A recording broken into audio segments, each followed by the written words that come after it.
Good morning. This is KELOLAND on the go with all you need to know in news and weather as you start your day. An Eagle Butte man is dead following an officer-involved shooting and hostage situation Tuesday night. According to the South Dakota Attorney General's office, it all started when Cheyenne River Sioux Tribe law enforcement responded to a weapons call near the Green Grass community on the reservation. That turned into a pursuit that crossed into Hacken County, where multiple gunshots were fired, a hostage was taken, and a vehicle was stolen, which all led to another pursuit. Tribal, state, local, it was both sheriff's offices and city police responding. The hostage was recovered safely with minor injuries, and no law enforcement officers were injured, and they were fired upon repeatedly. Several vehicles were hit. The suspect was later identified as 31-year-old Chase Wayne Looking Horse. Authorities say he was shot and killed by law enforcement after the vehicle was stopped. A triple murder trial got underway in Lincoln County yesterday. Opening statements began at 10 o'clock Wednesday morning and are giving us a better idea of what led up to last summer's deadly Sioux Falls shooting. 32-year-old Justin Rackley is charged with murdering 3 people and assaulting 2 others. In court, the prosecutor says on June 8th of last year, Rackley fired 13 shots in less than 15 seconds. He also told jurors there's ring camera footage where you can see Rackley holding the gun. The defense says Rackley not only wasn't the shooter, he doesn't know who fired the weapon. Rackley's attorney says everyone, including the witnesses, were heavily intoxicated and can't reliably remember what happened. Well, now let's get a check on this morning's weather with meteorologist Scott Munt. Good morning, Scott. Good morning, Summer. Good morning, everybody. We are looking at a hot and humid day today. Numbers will reach the 80s, 90s, and 100s for afternoon highs. Dew point temperatures in the low to middle 70s, some spots even a little higher. So we'll have thick humidity across central and eastern KELOLAND. Temperature at 87 today in Sioux Falls, 90 in Huron and Mitchell, 95 in Pierre, and 101 today in Rapid City, 88 in Aberdeen. We'll have to watch for late evening and nighttime thunderstorms in parts of northeastern South Dakota. And Brian will have more details on your forecast coming up. Thank you, Scott. There are only 2 months left for people in Sioux Falls to get postal services at Hy-Vee and Lewis drugstores. However, there are still some other businesses in town that work with the United States Postal Service, including Ship 605 out on East 10th Street.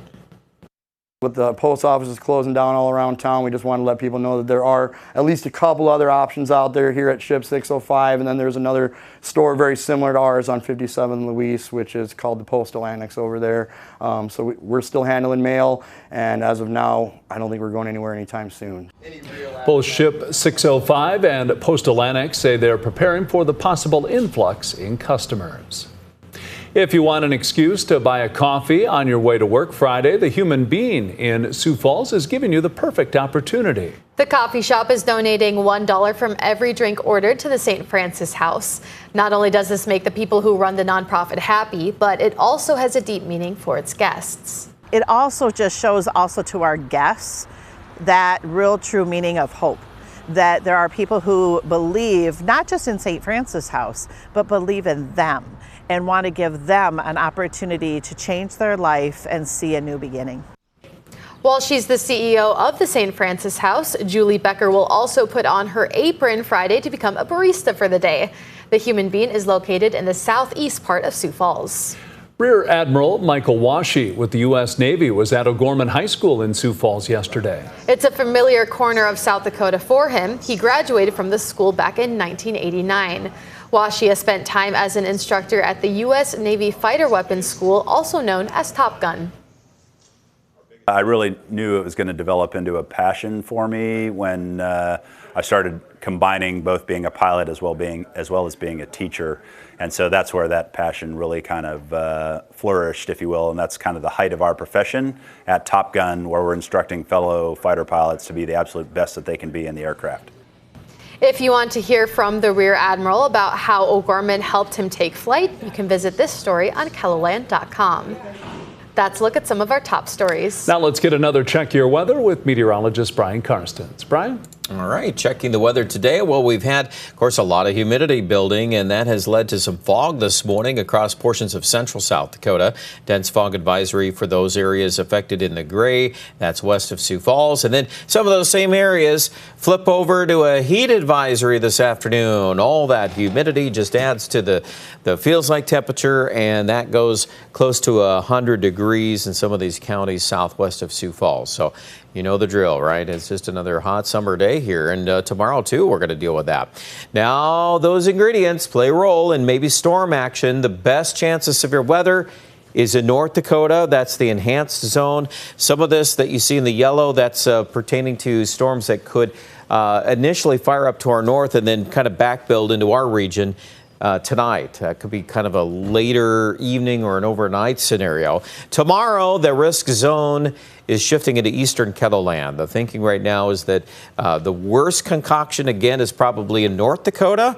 But keep an eye out for storms on the South Dakota side. And obviously, these outlooks can change a little bit, too, over the next 24 hours. Let's look at Futurecast and those 80s, 90s west of Sioux Falls. Look how hot it is in Hot Springs, 101 degrees.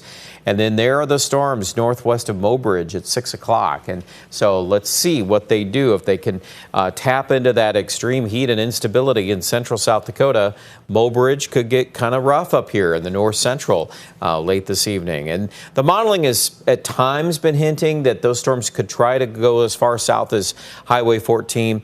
The cap will dictate that. The mid-layer warm cap or mid-layer warm layer of air in the atmosphere will be pretty strong. And I do think that will likely shield Sioux Falls from the vast majority of that. Tomorrow, though, here's the front. It's just getting into Aberdeen by mid-afternoon, and I'll be curious to see how fast that happens and what results on radar. There's a lot going on up in North Dakota at 6 o'clock tomorrow evening on Futurecast.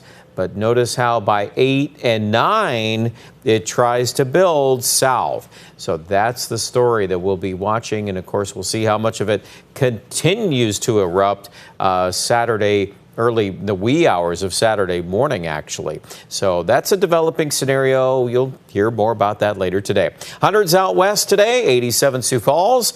Quick look at your 7-day forecast. Once we get through those storms to kick off the weekend, it does look a little quieter. We've got some 80-degree weather into early next week.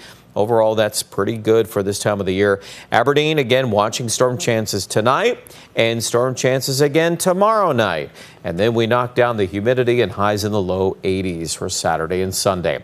Here in central South Dakota, low to mid 90s today and tomorrow. Those storms can affect central South Dakota tomorrow during the late afternoon, so don't ignore that. Rapid City also looking at a chance of a few widely scattered storms tomorrow, but at least the 100-degree heat will be gone. More details at kettleland.com.